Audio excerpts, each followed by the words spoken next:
Good morning भावांनो. मग आपलं आज कलरचं काम चालू आहे घराचं.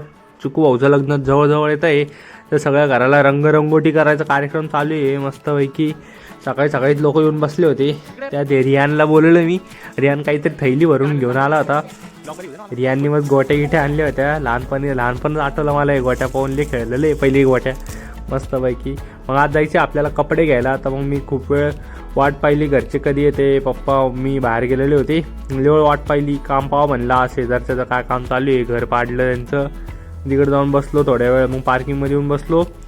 कधी येते काय माहिती, घराच्या बाहेर कपडे घ्यायला जायचे. अजून कपडे शिवायला टाकलेले नाही आहे. एकदाचे आता येईन तेव्हा येईन. ही गाडी तर कधी भरलेलीच राहते, कधी पाहा तिला.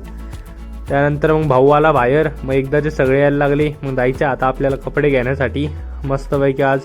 तसे मी कपडे डिसाईड केलेले आहे, तुम्हाला दाखवतो मी एंडिंगला काय घ्यायचं काय नाही. हे आलो आम्ही दुकानामध्ये आता डिसाईड करणं चालू आहे काय घ्यायचं. पप्पा हो ते बोलते कुर्ता वगैरे घेऊ. तर एकदाचं फायनल झालं. जे पण घेतीन तुम्हाला तर दाखवेलच मी काय घेतलं तसं. आता निघलो आम्ही परत घरी येण्यासाठी.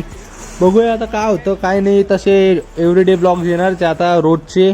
तर तुम्ही सबस्क्राईब करायचं विसरू नका.